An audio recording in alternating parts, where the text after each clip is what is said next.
Everyone, good morning. কেমন আছো? সকলকে হ্যাপি দিওয়ালি জানাই। আমি মোটামুটি ভালোই আছি। সকালবেলা স্নান টান করে রেডি হয়ে যাচ্ছি আমাদের শিমুরালী কালী মন্দিরে পুজো দিতে।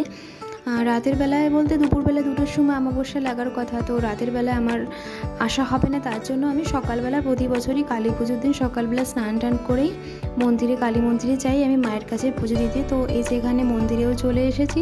এখানে 5 রকমের ফল মিষ্টি বলতে একটু দেরি হয়ে গেছিলো। মালা দোকানে জানোই তো কালী পুজোর দিনকে জবা ফুলের মালা পাওয়া মানে বড় কষ্টকর। সেখানে মালা আনতে গিয়ে অনেকটাই আমার লেট হয়ে গেছিলো। আমি আর দাদাই গেছিলাম, ক্যামেরা ধরার তো কেউ নেই, তার জন্য একটা মন্দিরের একটা কোনায় ফোনটা দাঁড় করিয়ে রেখেছিলাম। আবার খারাপও লাগছিলো বলতে, অনেক লোক ছিল মন্দিরের বাইরে, যদি ওরা দেখতে পায় তাহলে ওরা হয়তো ভাববে যে এখানে ভিডিও করতে এসে, সেসব ব্যাপার নয়, কিন্তু তারা হয়তো বুঝতে পারবে না। তাদেরকেও দোষ দিয়ে লাভ নেই, তারা হয়তো বুঝতে পারবে না, অনেক বয়স্কজন দাঁড়িয়ে থাকে যে এটা একটা ব্লগ হচ্ছে, সেটা তো তারা বুঝবে না। তো তাও আমি সাইডে একটা কোনায় দাঁড় করিয়ে রেখেছিলাম যাতে দেখতে না পায়। মনে হচ্ছিল না দেখতে পাচ্ছিল না, তাও মনে একটা ভয় ভয় কাজ করছিল যে যদি দেখতে পায়। আর মায়ের কাছে আসলে একটা আলাদাই শান্তি পাওয়া যায়, এখান থেকে আর মানে যেতে ইচ্ছাই করে না। তোমাদের তো আগের ব্লগেও বলেছি, প্রতি অমাবস্যা পূর্ণিমায় আমার মায়ের কাছে আসাই লাগে, একদমই মনকে টিকিয়েই রাখতে পারি না, ছুটে চলে আসি মায়ের কাছে। 2023 সালে কিন্তু কালী পুজোর দিনকে আমি বড় মায়ের কাছে অঞ্জলি দিয়েছিলাম, জীবনে প্রথমবার।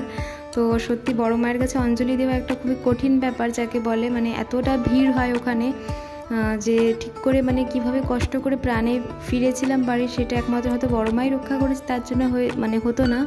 তো বড় মা সব জায়গায় তোই আছে, মন থেকে ডাকলে বড় মা বাড়ি থেকেও শোনে। পুজো দিয়ে আমি একটু বাজার করতে, মা ফোন করে বললো যে একটু বেগুন টেগুন পারলে নিয়ে আসিস, তার জন্য আমি এখান থেকে টাটকা টাটকা বেগুন পেলাম।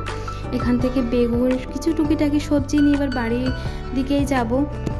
রাত্রের বেলায় কালী পুজো, দেখো কত ঠাকুর যাচ্ছে আর কি সুন্দর লাগছিল। পরপর আমরা অনেক ঠাকুর দেখতে পেয়েছি। তো এখান থেকে আমরা নিতে এসেছিলাম কিছু বাজি, আর এই যে ছাদের পরে প্রচুর আমরা লাইট লাগিয়েছি। আর এদিকে রাতের বেলার এটা কিন্তু, তারপর সারাদিনের কি করা হয়েছে না সেটা আমি দেখাতে আর পারলাম না।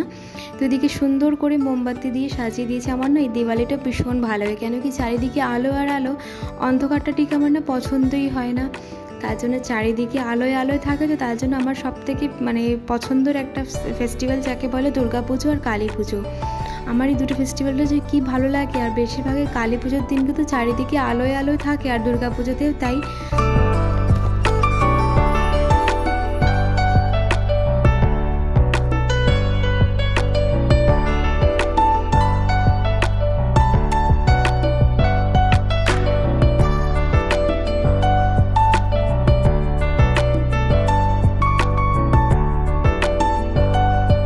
এগুলো আমরা কিনে নিয়ে এসেছিলাম, তার আগের দিনকে আমরা প্রচুর বাজি কিনেছি।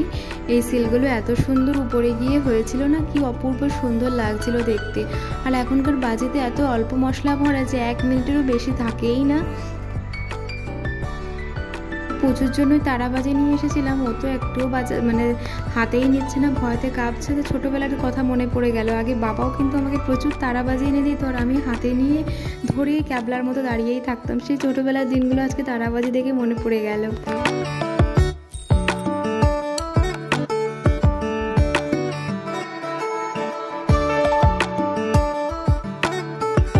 কোথাও বেরোবো না আজকে, সারাদিন কিন্তু আমার খুব সুন্দরভাবেই কাটলো। নতুন একটি ব্লগ নিয়ে আবার তোমাদের সাথে দেখা হবে, আসি তাহলে, টাটা।